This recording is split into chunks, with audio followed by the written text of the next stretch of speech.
कैसे अब्दुलवारिस बिस्मिल्लाहिर्रहमानिर्रहीम। इस वक्त हमारे कराची का एक ऐसा बच्चा जिसकी इस वक्त मिसालें दी जा रही हैं। मेरी बड़ी तफसीली गुफ्तगू हुई इससे। मैंने इसको खुद बोला कि यार तुम दिखाओ तुम कितना वेट उठा के घूमते हो ताकि लोग देखें, अंदाजा लगाएं। 7 साल की उम्र से ये बच्चा कराची की सड़कों के ऊपर ईद, बकरीद, नॉर्मल दिन हो, आम दिन हो, गर्मी हो, सर्दी हो, बारिश हो, खड़ा हुआ है सिग्नलों के ऊपर। हैदरी बाजार के अंदर खड़ा हुआ है जहां माएँ अपने बच्चों को ईद की शॉपिंग कराने आती हैं। जब वो अपने बच्चों को शॉपिंग करा के हंसी खुशी जा रही होती है तो उनकी गाड़ी के दरवाजे पर एक दस्तक होती है। वो दस्तक कौन देता है? मैं क्यों देते हो दस्तक बेटा? कि आप मुझसे सामान खरीद लें, मेरा डोनट्स, गुलाब जामुन और पिज़्ज़ा बाइट्स वगैरह। क्यों खरीद लें? क्यों? ऐसा क्या तुम पे वक्त आ गया कि 7 साल की उम्र में तुम ये सब काम कर रहे हो बेटा? घरेलू हालात की वजह से है कि वालिद साहब माजूर हैं, तो घर का चलाने वाला मैं ही हूँ। तो दिन में जो है अलग जॉब करता हूँ और रात में लोगों के गाड़ियों के शीशे बजा बजा के ये बेचता हूँ। क्या बेचते हो? दिखाओ। देखें, इस बच्चे की महरूमी को समझिएगा, इस बच्चे की बात को समझिएगा। डोनट्स, ये डोनट्स हैं इसके, और ये पिज़्ज़ा बाइट्स। पिज़्ज़ा बाइट्स है, मैंने खाया है अभी। ये मेरी इससे बहुत तफसीली गुफ्तगू हुई इस बच्चे से। मैंने इसको, ये गुलाब जामुन, ये गुलाब जामुन है। अच्छा सुने, समझने वाली बात ये, फिर मैं बोल रहा हूँ, इस वक्त 14 साल का ये बच्चा 7 साल की उम्र में, आप यकीन जाने आपके यहाँ जिनके औलादे हैं वो अपने 7 साल के बच्चे को देख के तसव्वुर करें, क्या वो उसको शदीद बारिश में इतने बड़े थैले देके भेज सकती हैं बाहर? हाँ, इसकी मजबूरी थी। बहन भाई कितने छोटे हैं तुमसे? मुझसे छोटे 2 बहन भाई हैं। तो छोटे बहन भाई हैं। वालिद साहब को नजर आता है? बहुत कम नजर आता है, मतलब इतना नजर आता है कि वो सिर्फ घर में ही चल सकता है बस। वालिद साहब को नजर नहीं आता। 2 छोटे बहन भाई हैं, बड़ी बहन की शादी हो चुकी है, एक बहन की शादी की जिम्मेदारी कंधों पे। यकीन जाने मैंने इसको लाखों रुपए की ऑफर की है कि भाई तू नौकरी छोड़, तू जा घर में बैठ, पढ़, हम पैसे देते हैं। इस बच्चे ने 1 रुपया भी लेने से इनकार कर दिया। मैंने जब इसकी सारी बातें सुनी मैंने कहा मैं आपको भी बताऊं क्यों, उसकी वजह सुन लें। क्या लोग क्या बोल के जाते हैं रास्ते में, तुम्हें क्या जुमले मारते हैं? यही कि तुम पढ़ाई क्यों नहीं करते और इतने से बच्चे हो, तुम ये बेचते हो। फिर क्या तुम्हारे दिल में क्या गुजरती है? यही कि मैं क्या कर सकूं, मैं भी मजबूर हूँ काम करने के लिए।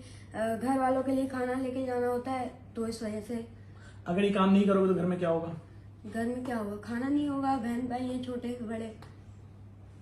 ये है मसला। ये उन लोगों के लिए सुनवाने के लिए कर रहा हूं। मैं इससे घंटों बात कर चुका हूं कि भाई आप जब जाते हुए जुमला मार के जाते हैं ना किसी को, किसी भी शख्स को, रोड पे खड़े हुए शख्स को, देखिए कोई शख्स अगर आपके आगे हाथ फैला रहे हैं कि भाई अल्लाह के नाम पे दे दो, आपको तो उसको भी देना चाहिए। अब ये आपका मसला नहीं है, अभी अल्लाह का और आपका मसला है, और उसका और अल्लाह का मसला है कि अगर वो अल्लाह के नाम पर झूठ बोल रहे तो आपको परेशान होने की जरूरत नहीं है। अगर आपके पास कुछ है दे दो। ये तो वो बच्चा है कि जिसको मैं कह रहा हूं कि लाखों रुपए तुम्हें देता हूं, जाओ खड़े हो जाओ अपने पांव पे, कल से पढ़ो, बहन की शादी वैसे करना जैसे एक आम फैमिली करती है, कोई टेंशन नहीं है। लेकिन ये कह रहा है मैं लूंगा ही नहीं, मैंने कमाना है, मेरी फैमिली ने मुझे मांगना सिखाया ही नहीं।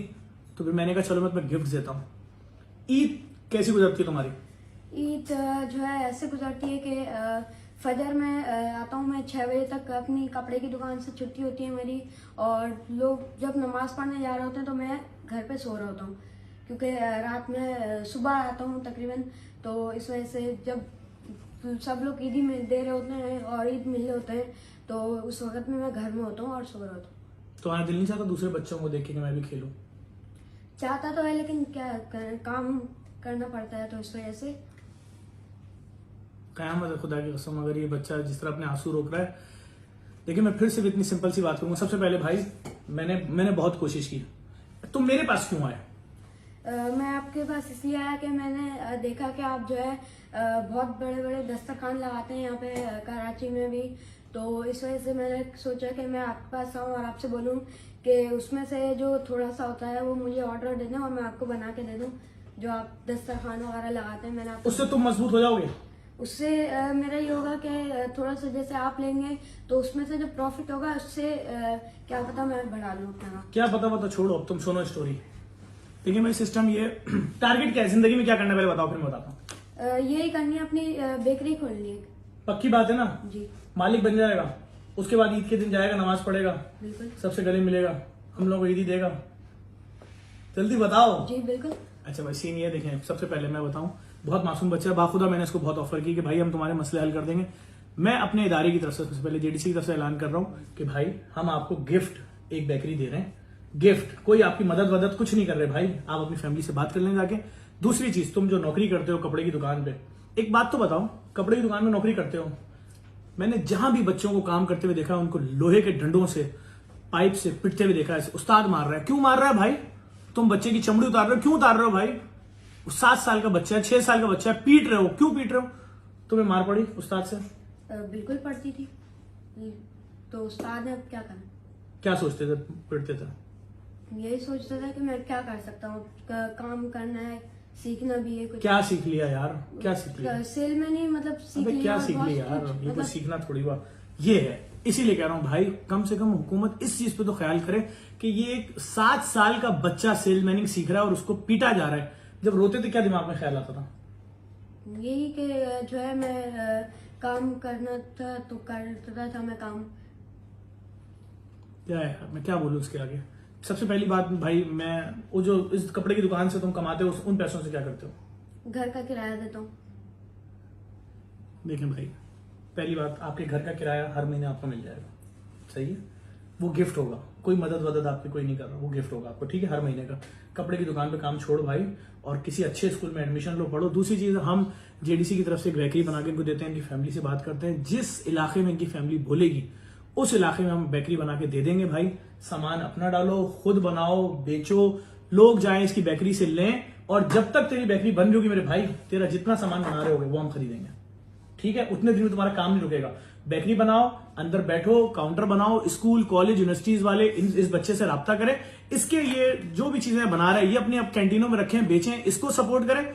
इस जैसा जितना बच्चा सड़क पे घूम रहा है, हम बहुत मजाक उड़ाते हैं लोगों का कि कपड़ा बेच रहा है, टिश्यू का डब्बा बेच रहा है। हाँ, इसमें प्रोफेशनल लोग भी हैं जो लोगों के जज्बात से खेलते हैं, कभी इस चौक पे बैठ जाएंगे अपने बच्चों को लेके, कभी उस चौक पे बैठ जाएंगे। मैं उनकी बात नहीं कर रहा, जो जेन्युइन केसेस हैं यार। आप सोचो कि कैसे ये डेली रोज आना, इतना बनाना, ये साइंस इसने पूरी बताई कि ये पैसे लेके घर जाता है, इसकी माँ बाजार जाती है, बाजार से जाके सामान खरीदती है। कितने रुपए किलो चॉकलेट आती है जिस पे लगती है? 2350 रुपए। 2350 रुपए किलो की चॉकलेट इसके पे लगती है। उसकी माँ इसकी तैयार करके चीजें इसको देती है। ये पहली नौकरी करके आता है कपड़े की दुकान में, फिर लेके हैदरी के बाजार में खड़ा हो जाता है, बेचता है। लोग आते हैं, कितने कितने रुपए की ऑफर करते हैं तुम्हें?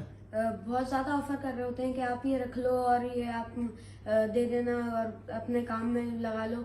तो किसी से लिया ऐसे पैसे? नहीं, मैंने नहीं लिया। ऑन कैमरा बोल रहा है, किसी से नहीं लिया, और वाकईन इसने किसी से नहीं लिया। सबसे पहले मैं अपने इदारे की तरफ से गुजारिश करूंगा यार, इनके लिए गिफ्ट लेकर आओ। ये हम इसको कुछ गिफ्ट दे रहे हैं, ये दराज वालों की तरफ से हमारे पास आते हैं, वो हम गिफ्ट दे रहे हैं। जल्दी ले आओ यार, थोड़ा तेज तेज भाई। और देखो भाई, ये भाई फिलिप्स कंपनी की जूसर है। उसके अलावा भाई ये कुछ इलेक्ट्रॉनिक्स आइटम है, ये एयरपोर्ट्स हैं 2-3, बल्कि ज्यादा एयरपोर्ट्स हैं भाई। ये एक और इलेक्ट्रॉनिक्स आइटम है, क्या है भैया? कूलर और है, ले आओ, और क्या है भाई? कूलर फूड फैक्ट्री वगैरह कहाँ है? ले आओ ले आओ ले आओ ले आओ ले आओ, ठीक है, ये फूड फैक्ट्री आ गई। और उसके अलावा भी जितनी चीजें हैं हम यहाँ पर इसको दे रहे हैं बच्चों को ग्राउंड ने।